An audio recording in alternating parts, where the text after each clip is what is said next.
Bom, pessoal, boa noite.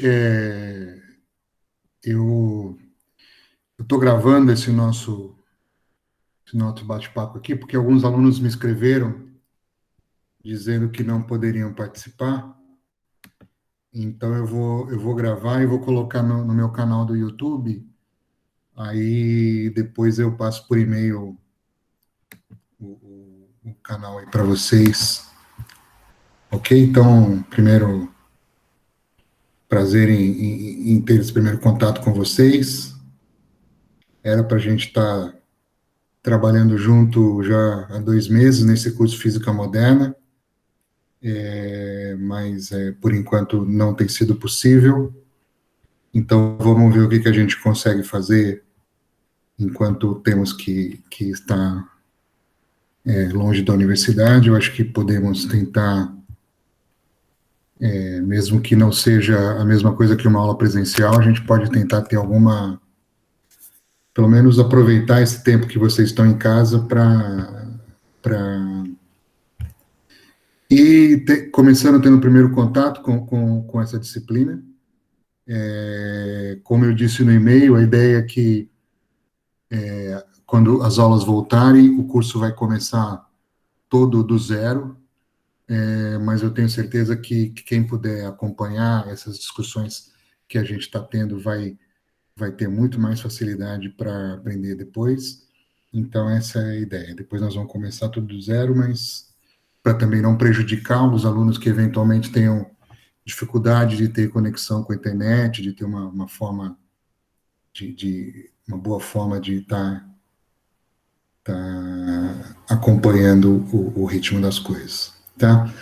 Então, eu vou fazer comentários aqui sobre a lista de exercício inicialmente, tá? E depois, durante meus comentários, qualquer um pode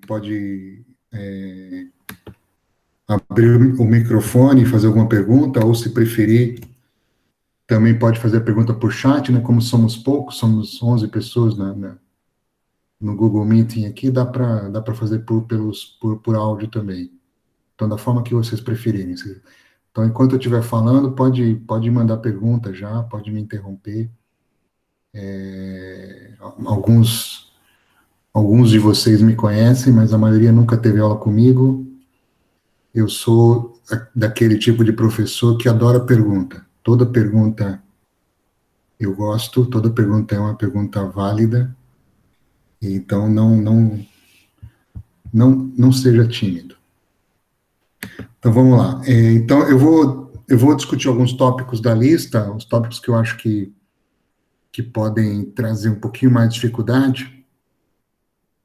É,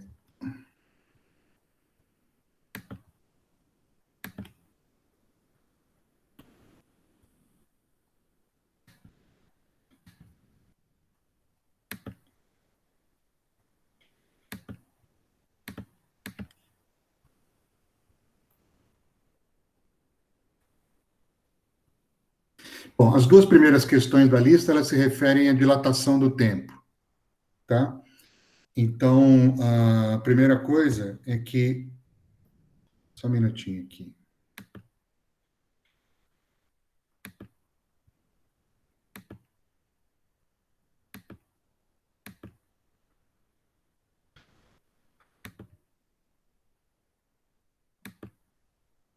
Sempre que a gente fala de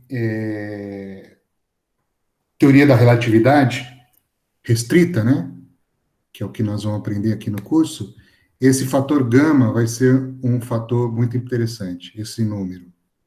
Esse número é dado por essa expressão aqui, 1 sobre raiz quadrada de 1 menos v sobre c quadrado, só que normalmente a gente chama v sobre c de beta, tá? Então, essa é outra forma de ter esse fator gama, né?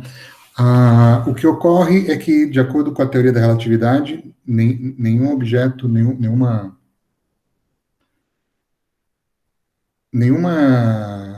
observável físico, seja um objeto ou não, pode ter velocidade maior do que a da luz. Então, se essa é a velocidade que o objeto tem v, ela vai ser sempre menor ou igual... Opa, desculpa aqui. V é sempre menor ou igual a c, sendo que v só vai ser igual a c se você tiver uma partícula sem massa. Por exemplo, um fóton. Para qualquer partícula com massa, qualquer objeto com massa, v é menor que c. Então, v dividido por c é beta. Beta é menor do que 1. Se beta é menor do que 1, eu tenho 1 dividido por um número que é maior do que 1. Então, esse fator gama é sempre maior ou igual a 1. Ele vai ser igual a 1 quando? Vai ser igual a 1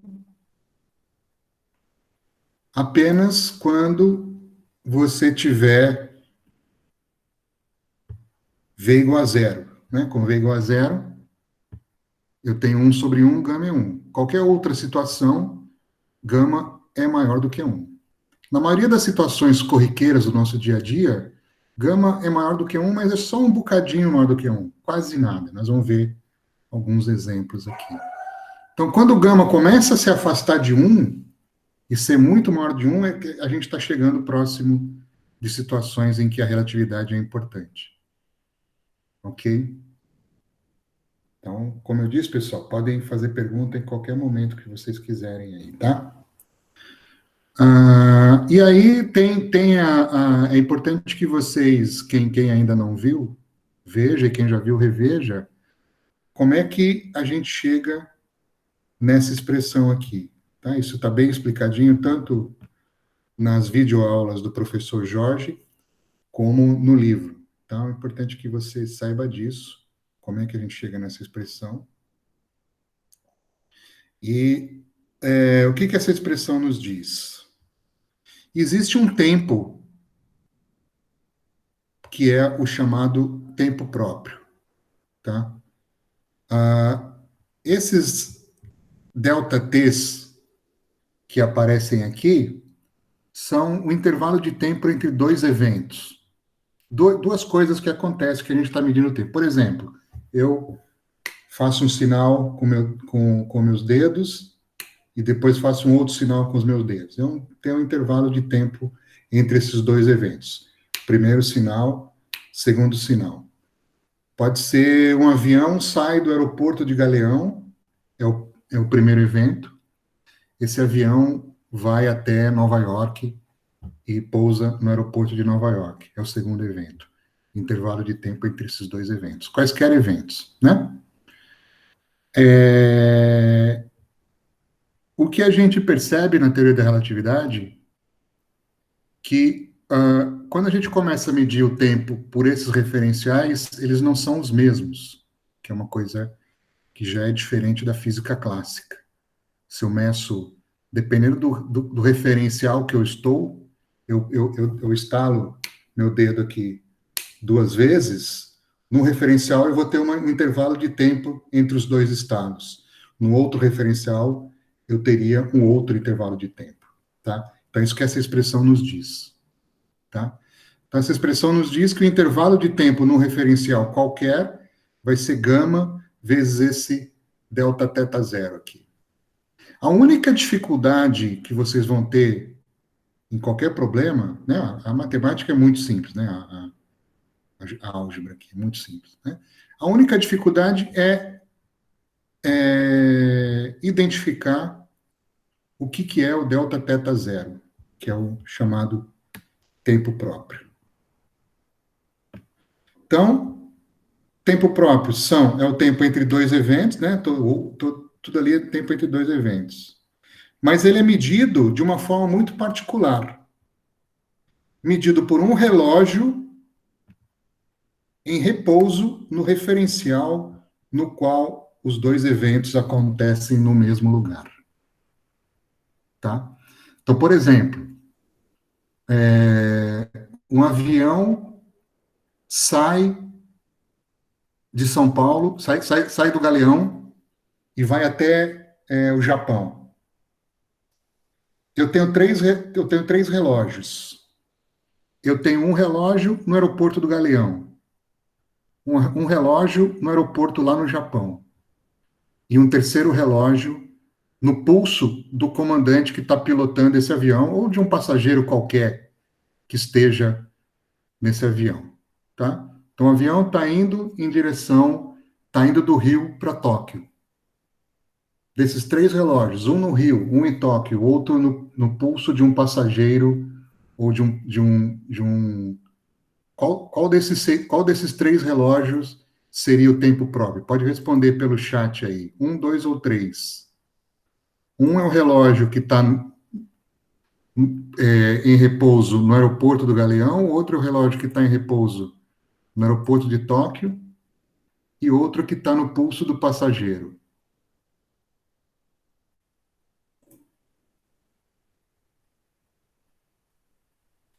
Seria o 3, né? Quem está respondendo 3 acertou. Por que, que é o 3?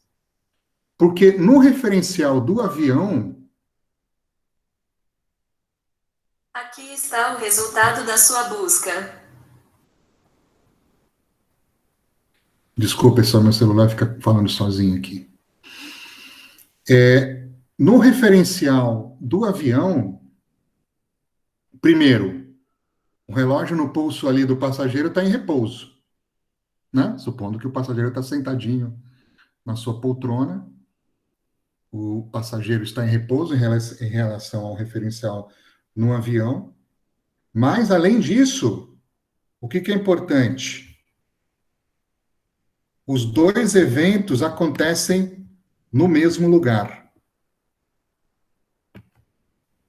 tá?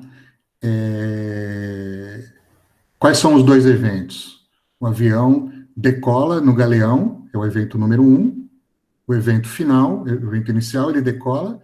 O evento final, ele aterriza no aeroporto de Tóquio. Nesse referencial fixo no avião, os dois eventos aconteceram no mesmo lugar. No referencial fixo, em um dos dois aeroportos, ou em qualquer outro referencial que não esteja fixo no avião, ou que não ande com uma velocidade relativa constante em relação ao avião, ou seja, que não ande com a mesma velocidade que o avião, os dois eventos não vão estar no mesmo lugar, né? O primeiro evento, no referencial de São Paulo, o avião decola da origem e chega, o evento final é muito longe da origem, então não foi no mesmo lugar. Então, o que você tem que procurar é um referencial em que aconteçam essas duas coisas. O relógio esteja em repouso, mas, além disso, que os dois eventos ocorram no mesmo lugar. Então, vamos lá. Questão 1. Um veículo espacial viaja com uma velocidade de 100 mil metros por segundo em relação à Terra. Quanto tempo os relógios adiantarão ou atrasarão em relação aos relógios terrestres depois de uma viagem? Tá? Então, eu tenho no referencial da Terra um ΔT da Terra, no referencial do foguete, o ΔT do foguete. Eu tenho os dois eventos.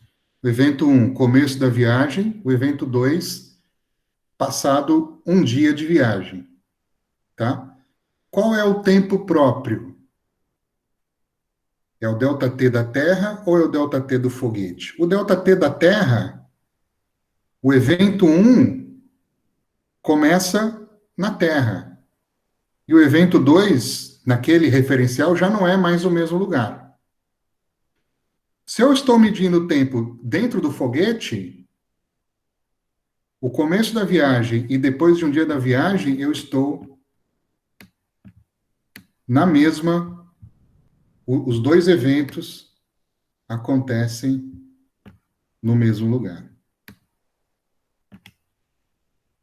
Então, o tempo próprio é o ΔT do foguete. Aí a conta é muito simples. Você pega 100 mil metros por segundo, coloca nessa equação aqui, calcula gama vezes ΔT0. ok? Aí você vou dar a resposta aí para vocês. Esses slides todos, depois eu vou mandar o PDF para vocês, tá? Então não precisa tomar nota de nada, que depois vocês vão receber tudo isso.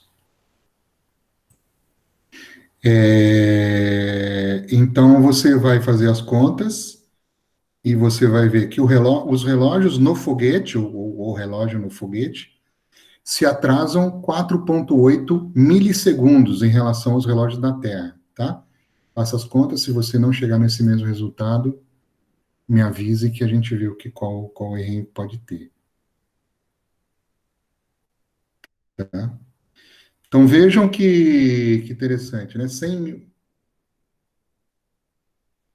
O motivo do atraso é porque, em relação ao tempo próprio, todos os outros tempos serão maiores, tá? E, quer dizer, não estou explicando, só estou mostrando para vocês a equação que você calcula isso. A explicação está lá no livro e nas aulas, nas videoaulas, e isso é construído por um exemplo de um trem, e o postulado é o seguinte: a velocidade da luz, ela não depende do referencial, tá? Então,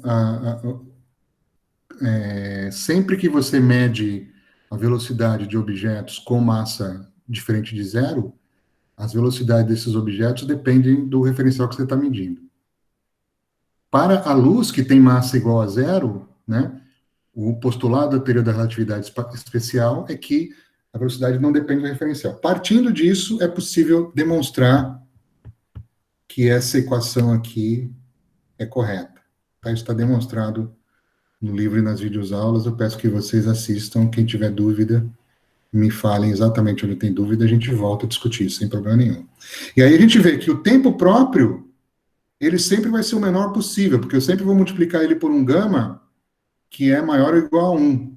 Então, todos eles vão ser ou igual a ele ou maiores.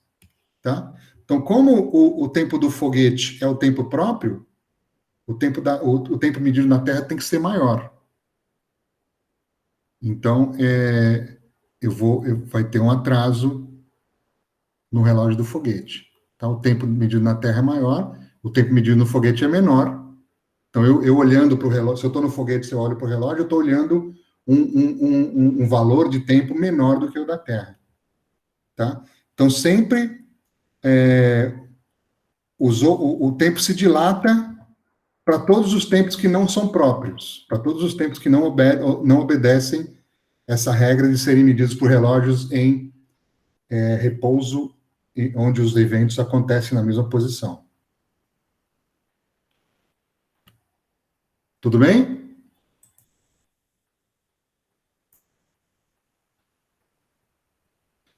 Tá certo, Daniel. Então, depois façam as contas e também esse curso de física moderna, pessoal, vocês vão perceber que do ponto de vista de matemática é tudo muito simples, comparado com física 3, com todos os cálculos que vocês fizeram. A matemática não é o problema. O problema e o bonito e o interessante desse curso são os conceitos, tá? Então, e por outro lado, são conceitos extremamente importantes para qualquer coisa que vocês forem fazer em física, e que é importante que a gente discuta bem, sempre não se conformem com a primeira explicação que eu der, sempre ou a primeira explicação que o livro der, ou que eu der, ou que a videoaula der. Tente realmente questionar essas explicações, que é uma forma de vocês aprenderem. Quando você questiona aquilo que o livro fala, ou que o professor fala, é uma forma de você ter mais segurança na aprendizagem, tá?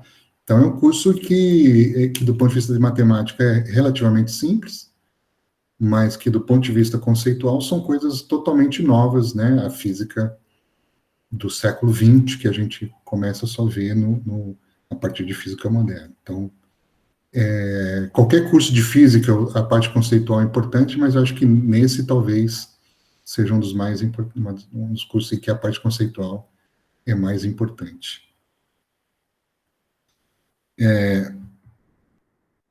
Então, depois tentem fazer as continhas aí também. Bom, segunda questão.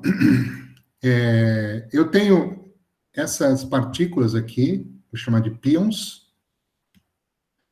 E esses pions, eles estão se deslocando num laboratório com essa velocidade aqui. Vejam que essa é uma forma completamente adequada da gente dar o valor de uma velocidade. Então, se em alguma pergunta, algum lugar vocês perguntarem para vocês, a velocidade é quanto? Vocês podem usar vários tipos de unidade, ao menos que o enunciado do problema peça já, não, quero velocidade em tal unidade.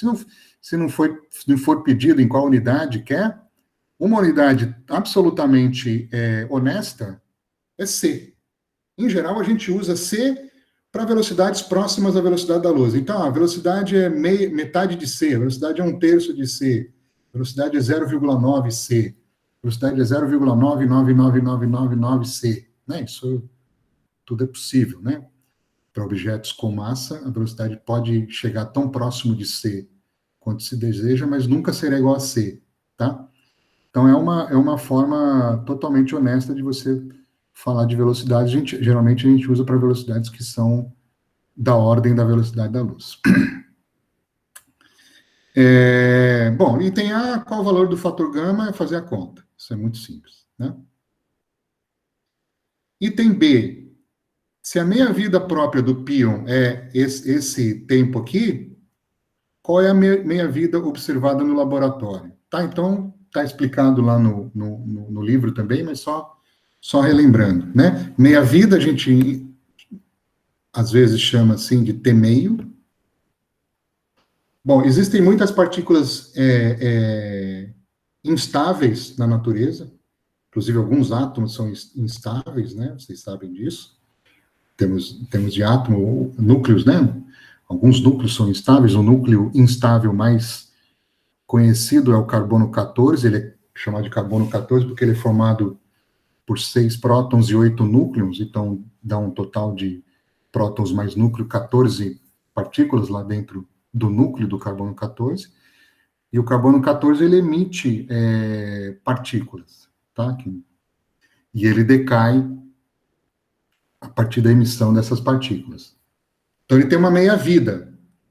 Então, toda partícula instável, que é uma partícula que ela vai, em geral, emitir partícula alfa, beta ou gama, e vai decair para uma outra partícula, uma partícula diferente, ela tem uma meia-vida. Uma meia-vida é um tempo, né, que você mede da seguinte forma. Você vai lá no laboratório e fala, eu tenho N partículas instáveis aqui na minha amostra. Passado um determinado tempo, eu tenho N sobre 2. Decaimento exponencial. Então, passado um determinado tempo, eu tinha N, passado meia-vida, eu passo a ter N sobre 2, passado mais uma meia-vida, eu vou ter N sobre 4, passado mais uma meia-vida, N sobre 8, N sobre 16, etc, etc. Então, a meia-vida é o tempo para que metade das partículas em uma amostra decaia. Então, se eu tinha N, eu posso ter N sobre 2. Sempre que a gente fala assim, a meia-vida da partícula, nós estamos nos referindo a um referencial em que essa amostra dessas partículas estão em repouso. Né? Se você olhar, você vai lá no Google e coloca, qual que é a meia-vida do carbono 14? Aí o Google vai te dar uma resposta lá. Alguém lembra qual que é a meia-vida do carbono 14? Eu esqueci.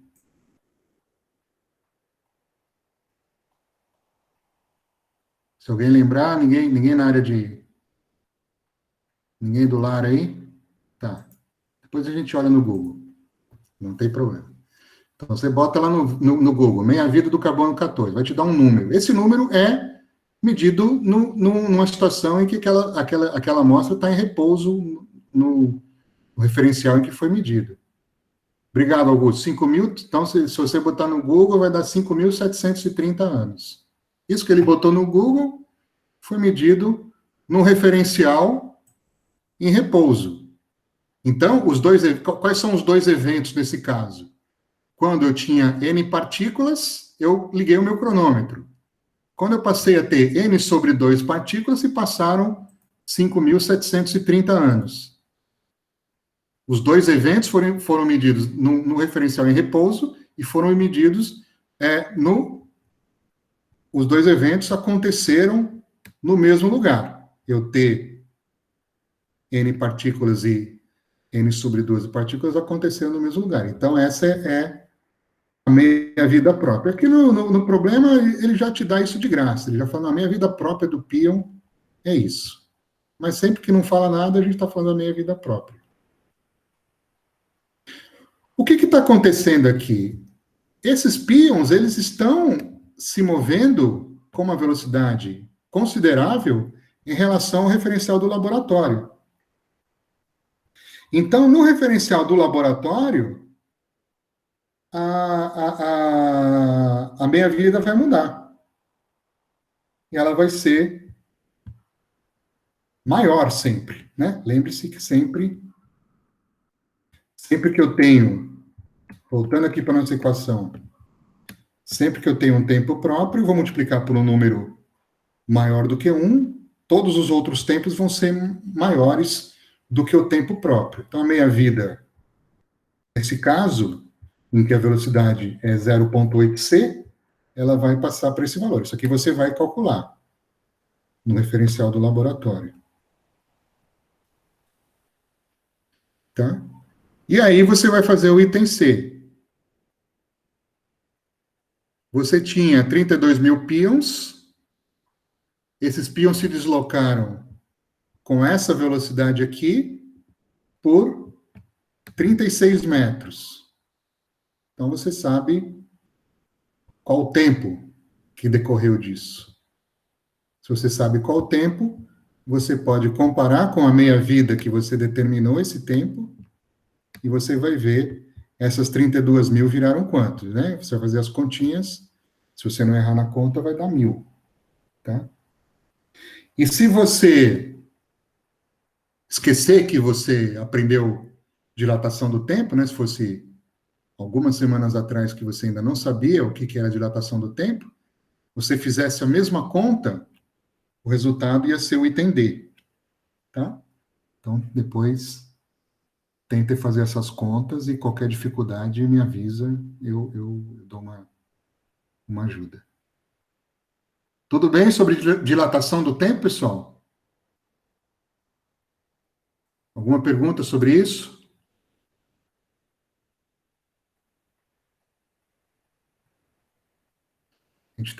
Nós estamos nos acostumando a dar essas aulas online, né? Que eu pergunto as coisas, parece que...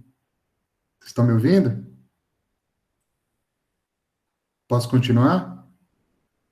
Ok, obrigado, pessoal. Né, que é estranho, né? Para mim, eu dou aula há 20 anos, e sempre a gente, né? Talvez muitos de vocês já deram aula também, ou dão aula, ou deram, né? Essa experiência de dar aula sem ter sem estar olhando para a turma, né? Mas nós vamos nos adequando a essa nova realidade. Ok, vamos lá. Aí, da mesma forma que a gente, que o livro e as videoaulas mostram ali como é que funciona a dilatação do tempo, elas mostram que, pela mesma linha de raciocínio, a gente pode dizer que os comprimentos se contraem. Tá? Pode explicar a D? A D, Daniel, é só você fazer no cálculo da C,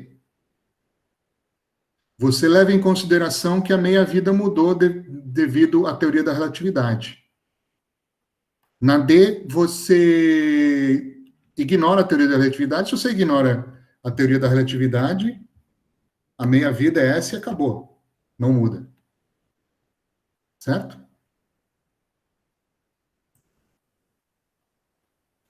Como é feita a C? A C é o seguinte, você tem o objeto, desculpa, as partículas andam 36 metros nessa velocidade. Então, você sabe qual foi o intervalo de tempo dessas partículas andarem 36 metros nessa velocidade. Você calcula esse intervalo de tempo. A cada 3 vezes 10 a menos 8 segundos, o número de partículas diminui pela metade.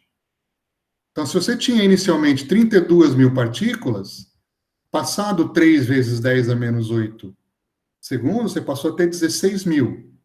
Passados o dobro disso, 8 mil, e assim por diante. A cada vez que passar esse tempo, esse número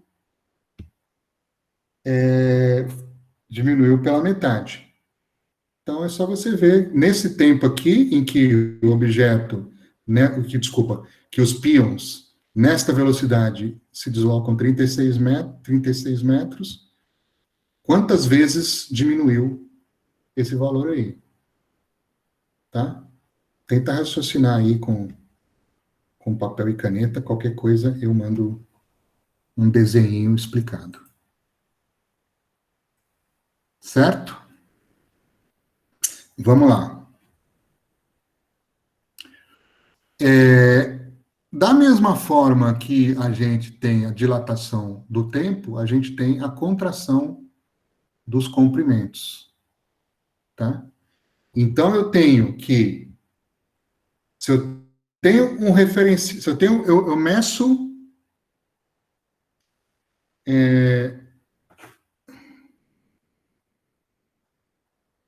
meço o comprimento dessa caneta no referencial em que essa caneta está em repouso. O comprimento dessa caneta é L0. Tá? O referencial que ela está em repouso é L0. Então, o comprimento próprio agora, aquele L0 que você está vendo ali no slide, é um comprimento em que a caneta está em repouso. Se eu estiver num referencial, agora eu estou, por exemplo, eu estou passando aqui, está vendo a minha mão passando? Eu estou medindo agora, não na caneta, mas da minha mão aqui, eu meço, por exemplo, quando começa a passar a caneta, eu faço um clique, e quando termina de passar a caneta, eu faço um outro clique. Aí eu meço o comprimento dela. Só que no referencial da minha mão, a caneta não está mais em repouso.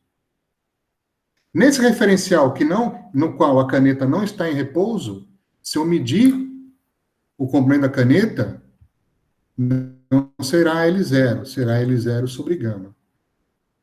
Tá? Então, também lá no livro e na videoaula tem o exemplozinho do trenzinho, que a gente mostra como é que a gente chega nesse resultado simplesmente partindo do fato de que a velocidade da luz é constante em qualquer referencial. Tá? Então, é importante que vocês entendam lá e se tiver algum detalhe da explicação que vocês não entenderem, ou algum, ou vários detalhes, não importa, mandem para mim para eu ajudar para a gente entender isso. Tá? Mas o que vai acontecer é isso, que você tem L0, é o comprimento medido no referencial no qual o objeto está em repouso, em qualquer outro referencial no qual o objeto não está em repouso, o comprimento é L0 sobre gama. O que é gama? Gama é aquele fator gama que a gente calculou, que a gente mostrou a equação, onde você vai usar ali um V, que vai ser a velocidade do referencial em relação ao objeto que você está medindo. Ou a velocidade do objeto naquele referencial. Certo? Outra coisa que também está mostrado lá no livro é que a contração só ocorre em comprimentos paralelos à velocidade relativa. O que eu quero dizer com isso? Eu tenho um orbital aqui S, desculpa, um referencial, estava dando uma aula de mecânica quântica agora, aplicado a átomos e moléculas e sólidos, aí ficou com a palavra orbital na cabeça, desculpe. Eu tenho um referencial S, por exemplo. O referencial S é um referencial fixo numa estação de trem. Né? A gente fala muito de trem, né? Porque em 1905, quando Einstein escreveu o artigo sobre a teoria da relatividade restrita ou especial, o veículo de transporte mais rápido que existia eram os trens, né? Já existiam aeronaves muito rudimentares, mas isso ainda era uma coisa de pessoal que fazia hobby. Para transporte de passageiros em quantidades de massa, se usava muito trem, né? Então acabou que a relatividade, a gente tem sempre esses exemplozinhos do trem, mas podia ser qualquer outro veículo, né? Podia ser a barca que vai de Niterói para o Rio de Janeiro. Então, S aqui é o referencial fixo na estação de trem. S' é o referencial fixo no trem. A velocidade de S' em relação a S, ou seja, a velocidade do trem em relação à estação de trem, é V. Tá? Nesse caso, claramente, V é paralelo a esse comprimento. Tá? A distância horizontal do trem. O comprimento horizontal do trem, desculpa. Então, esse comprimento horizontal do trem, porque por ele ser paralelo ao movimento do trem, aqui, ao V do trem em relação a S, ele vai contrair. A altura do trem, como ela é perpendicular a V, ela é perpendicular à velocidade de S' em relação a S, a altura não vai se alterar. Ok? Tá? Isso está tudo explicado, sempre partindo do postulado da teoria da relatividade, que é o fato da velocidade da luz não depender do referencial. Então, a contração só ocorre em comprimentos paralelos à velocidade relativa. Você tem que ver qual é a direção da velocidade de um referencial em relação ao outro. Nessa direção, você vai ter contração do comprimento, nas outras, não. Né? Você chama essa direção, por exemplo, de X. Na direção X tem contração do comprimento, nas direções Y e Z, que são perpendiculares a X, não. Certo, pessoal?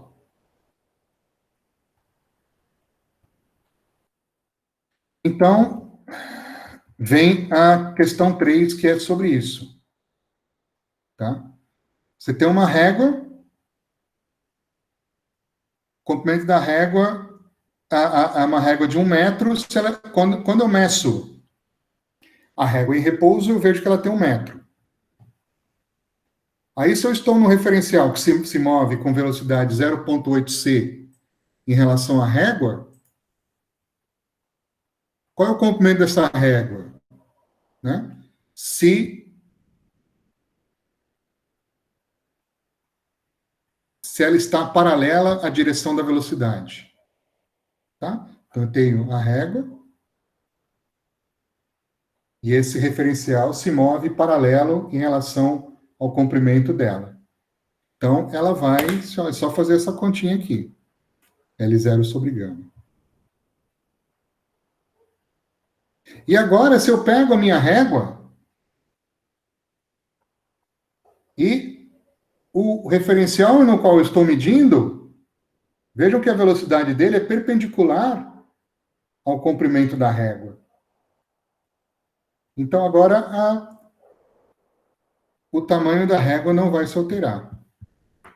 E aí, esse é o mais simples, né? Era 1 metro, continua sendo 1 metro. Tá? E se a régua está inclinada? Né? Eu tenho o referencial se movendo aqui na horizontal, e com relação à horizontal, ela está inclinada. O que vai acontecer? A projeção da régua na direção paralela ao que o referencial se move vai ter uma contração, e a projeção na direção perpendicular não vai contrair. Tá? Você usa um pouquinho de trigonometria e você chega nesse resultado aqui. Importante você conferir se você consegue entender como é que chega nesse resultado. E também conferir se eu fiz a conta certa, tá? Pode ser que você chegue no outro resultado porque eu fiz besteira. Isso acontece com frequência.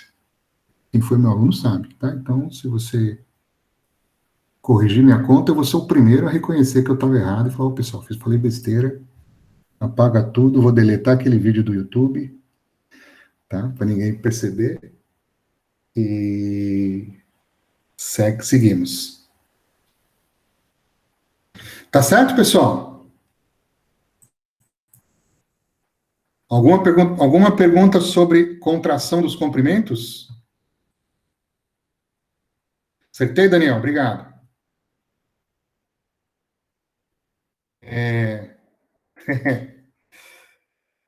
Não, estou falando sério, eu erro bastante continha mesmo. Valeu, Pedro. Pedro também chegou no mesmo valor. Então, quando começa muita gente chegar no mesmo valor, é pouco provável que todos estejamos errando junto, né? Acontece também, né? Mas é pouco provável. Bom, essa parte aqui do referencial de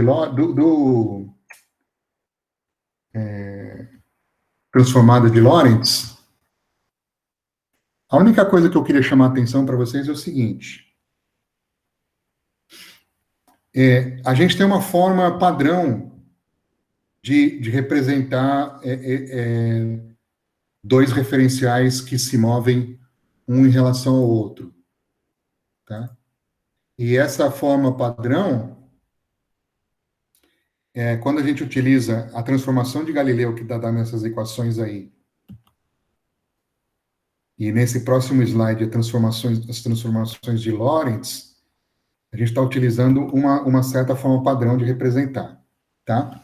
Então, aqui, novamente, eu tenho um referencial S e um referencial S'. O que é V? V é a velocidade de S' em relação a S. Tá? Essa é a primeira coisa importante. Então, nessas equações aqui, tanto na transformada de Galileu como na transformada de Lorentz, que estão na próxima página, V é a velocidade do referencial S' em relação ao referencial S. Segunda coisa, eu vou colocar o meu eixo X na mesma direção de V. Então, V é esse vetorzinho aqui. Então, eu coloco o X paralelo a V. Eu posso escolher, tá? Isso, eu não estou perdendo nenhuma generalidade aqui. Eu tenho o V, a velocidade entre S' e S pode apontar para qualquer direção. Eu posso escolher S' e S de tal forma que essa velocidade relativa eu chamo de X para onde aponta essa velocidade relativa. Isso que é importante. Quando a gente usa essas equações, o x, y, z não pode ser qualquer coisa. Tem que ser exatamente isso, senão as equações iam mudar um pouquinho, né? Depois, olhando a cara das equações, vocês já vão ver o que ia mudar. Mas qual que é a ideia? V é velocidade, é o vetor velocidade do referencial S' em relação a S, e a gente escolhe o eixo X como sendo paralelo a V. Certo? Um terceiro detalhe é que eu tenho, né? Imagina, pensa que isso é um trem, novamente. Esse trem, ele tá caminhando aqui, então ele veio lá de trás, onde eu vou começar a desenhar aqui, e ele está caminhando na direção dessa linhazinha vermelha. Então, nesse momento que eu parei aqui meu desenho, meu S' está aqui, meu S' está aqui, e meu S está ali, porque o S é parado na estação. Tá? Então, eu vou continuar meu desenho.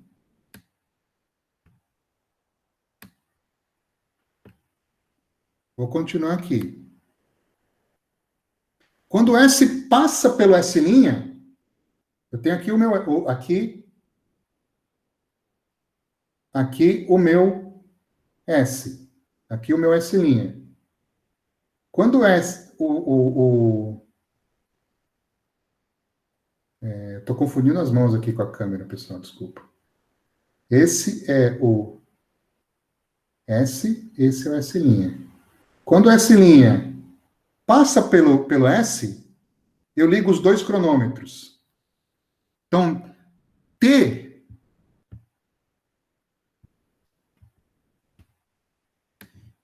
igual a T' igual a zero é quando o S' passou pelo S.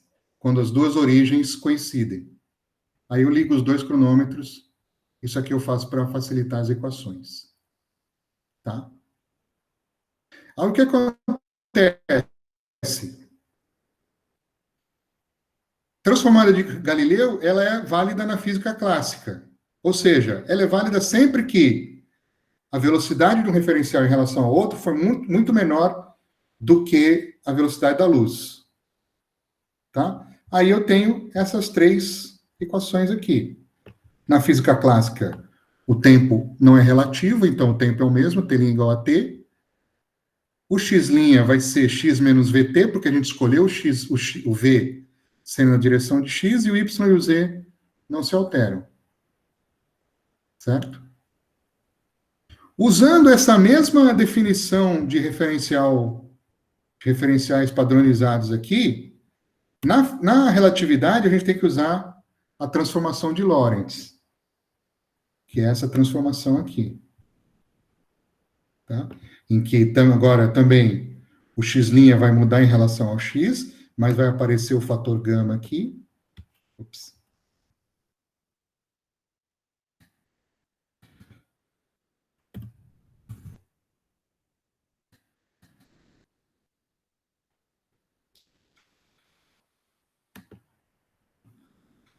Só um minutinho, pessoal, travou meu.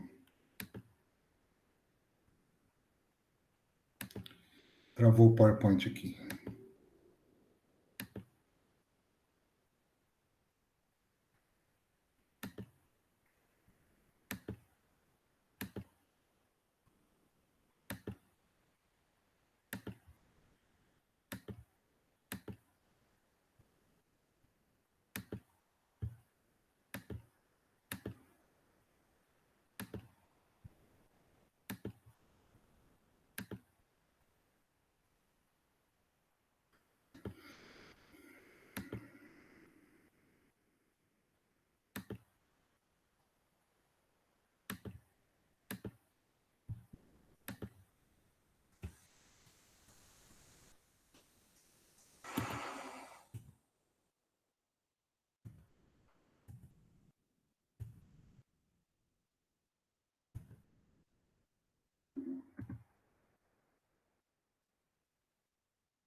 Então, né, a gente sempre vai usar essa definição aqui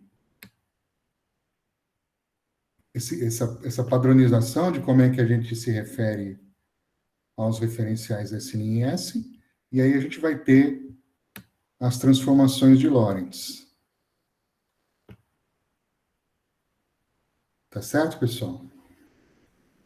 O que acontece com essa equação aqui que eu estou mostrando aí para vocês, se eu tiver uma velocidade muito menor do que a velocidade da luz? Escreve aí no chat. X' fica igual a quê?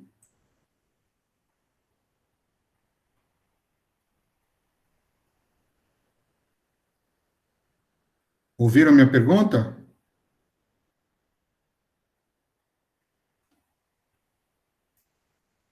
O Caio já viu, né? Qual é a resposta? Tá, vou repetir a pergunta. Essa equação aqui, ó. O que acontece se a velocidade de um referencial em relação ao outro for muito menor do que c?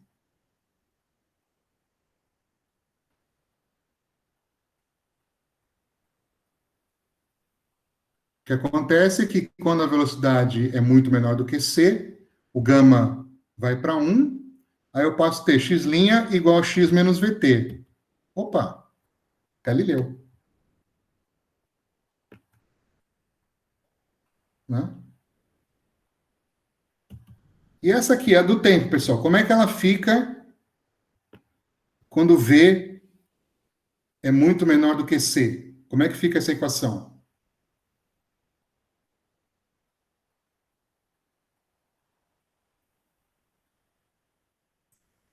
Podem pensar um bocadinho aí.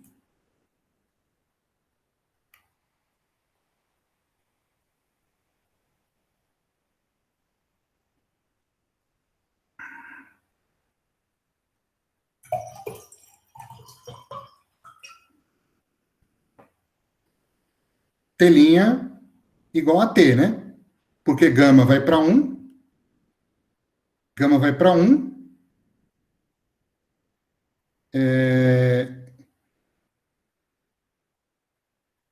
e esse termo aqui vai para 0.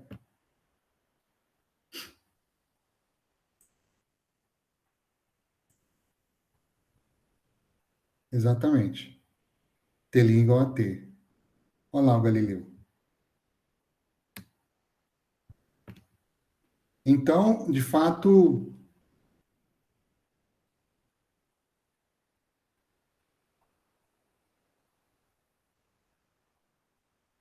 a transformação de Galileu, que só vale na mecânica clássica, né, na mecânica newtoniana, na mecânica que só é correta para velocidades muito menores do que c, ela é apenas um caso particular das transformações de Lorentz, que é a mais geral possível. Tá? Então, quando o gama é significativamente maior do que 1, a gente usa Lorentz. Se o gama for muito próximo de 1, a gente usa Galileu. Tá? E essas equações aqui são simplesmente o inverso. Tá? Então, agora a gente consegue. Se um evento ocorre na posição XYZ, no tempo t, no referencial S, com essas equações a gente consegue dizer aquele mesmo evento em qual posição, x', y', z', em qual tempo, t', aquele mesmo evento vai acontecer. Tá certo? Aí tem duas questões na lista que é simplesmente substituir os valores dessas equações para vocês brincarem um pouquinho. Depois eu quero que vocês façam. Essas duas questões acho que são as questões 4 e 5. Quero que vocês façam e me mandem a resposta por e-mail, só para eu conferir se está tudo ok. Tá certo, pessoal? Então, transformação de Lorentz é simplesmente isso. Você tem um evento que ocorre na posição XYZ, no tempo t, no referencial S, e o mesmo evento ele vai ocorrer na posição x', y', z', no tempo t', e a gente relaciona essas coordenadas desta forma aqui. Finalmente, a última questão da lista é sobre adição de velocidades. Tá? E aqui a única coisa é também notação. Ter certeza que nós estamos falando a mesma língua.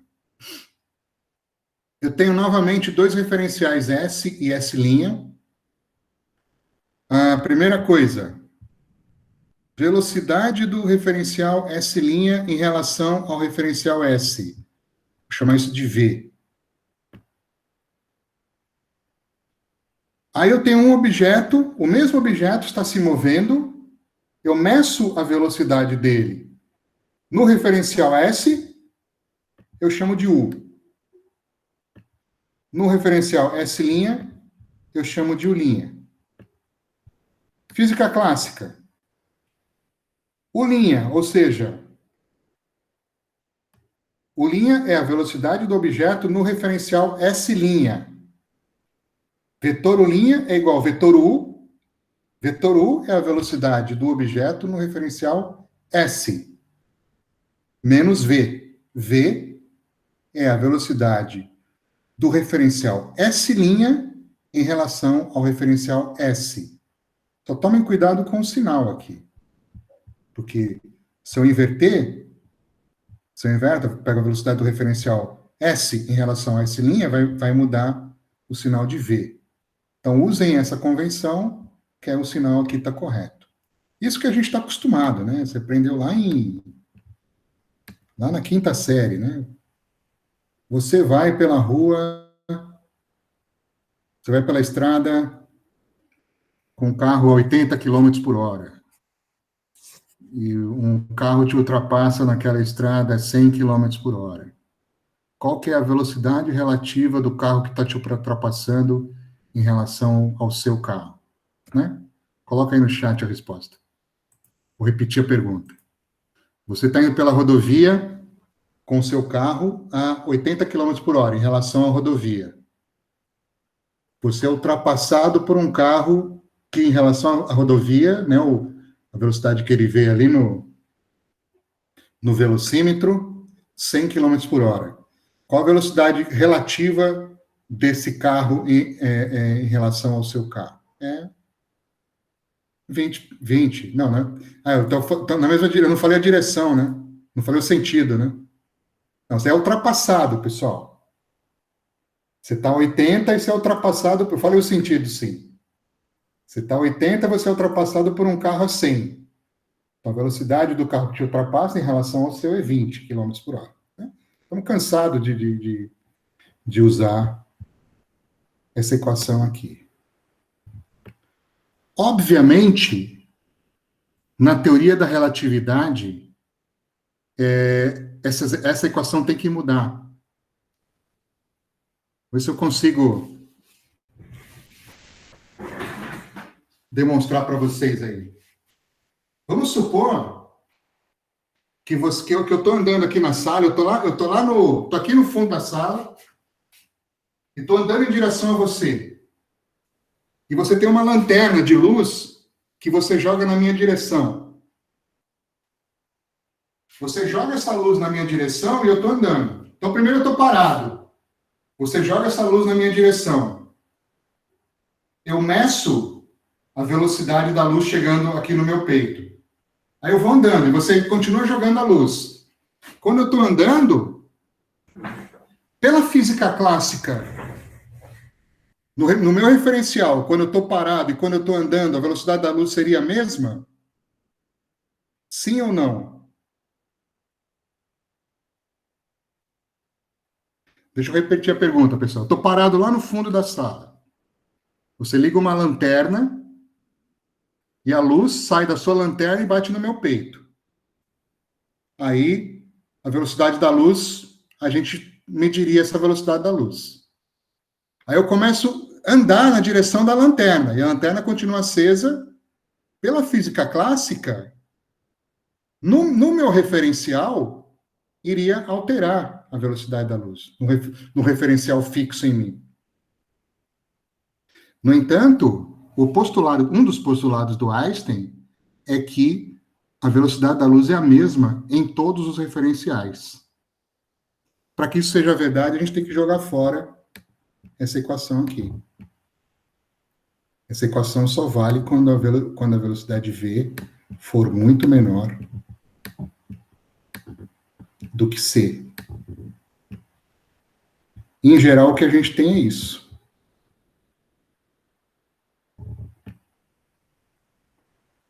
Tá? Isso aqui é o mais geral possível. Novamente, o que é x aqui? X é a direção de v. V é a velocidade S' em relação a S. Tá? Se você lembrar isso, é só utilizar essas equações aqui. Aí tem mais um probleminha lá na lista, simplesmente para aplicar isso aqui.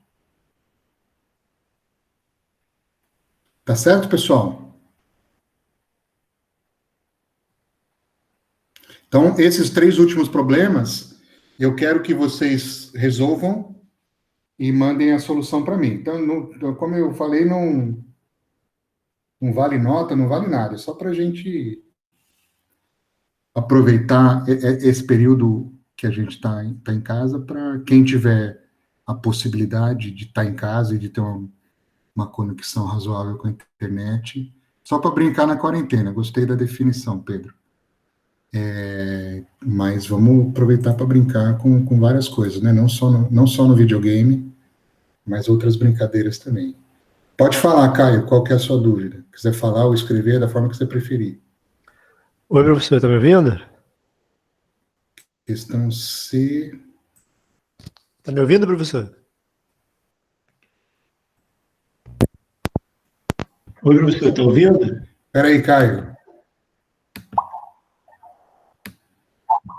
Fala de novo, por favor. Então, eu não sei se eu fiz o cálculo errado, mas a C ele pede para falar o intervalo de tempo, delta t' e o delta t, certo? A C de qual? Dá 4. Eu tô sem ela aqui. Ah, tá. Sem Enfim, a só 4. queria tirar uma dúvida, porque o delta t e o delta t, eles deram iguais. Aí eu fiquei um pouco na dúvida, porque se o intervalo de tempo deles são iguais, então a dilatação do tempo não ocorreu. Tá, boa. Manda para mim, aí eu acho que tem agora não me lembro se é nessa lista ou se é numa outra lista que eu tinha que tinha uma questão assim. Então manda para mim o seu resultado, eu vou conferir, e se for o caso, eu discuto por que não teria ocorrido, numa próxima aula eu discuto por que não teria ocorrido a dilatação do tempo. Tá bom, eu não mandei antes porque eu acabei me esquecendo. Tá. Tá bom? Sem problema. Mais alguma questão, pessoal? Pergunta, dúvida, curiosidade, sugestão? Críticas construtivas? O Pedro estava com dúvida na 3 mesmo. Tá. Qual seria a dúvida, Pedro? Só aquela que você... Ou tem mais dúvida?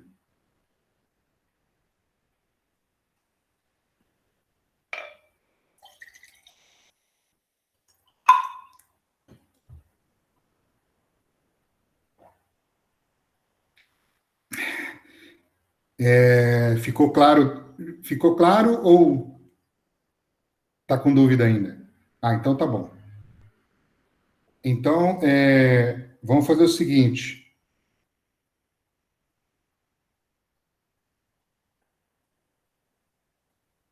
O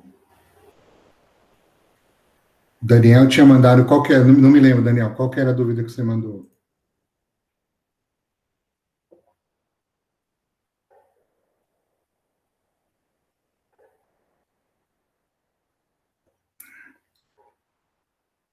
Sobre a 5. Tá, então eu vou...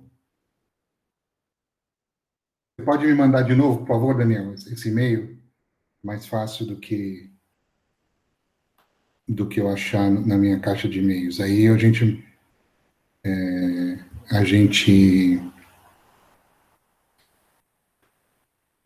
que eu não estou me lembrando desse e-mail, Daniel, então você me manda de novo, que aí eu olho lá e é mais fácil do que eu ficar procurando na minha caixa de e-mails.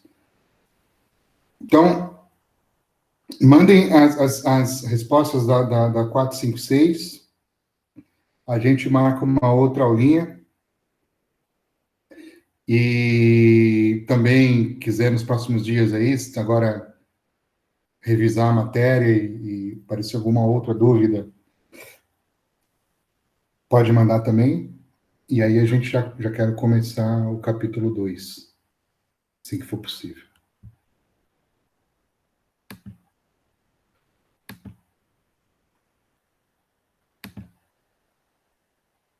Beleza, pessoal? Então, acho que espero que tenha sido produtivo para vocês. Pode sim, Wesley. Qualquer dúvida do livro ou das videoaulas, Pode mandar.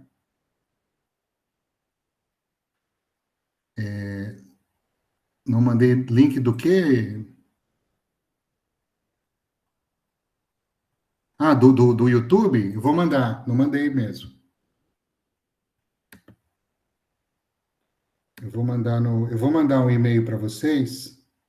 Vou mandar só amanhã, tá, pessoal? Amanhã de manhã eu mando.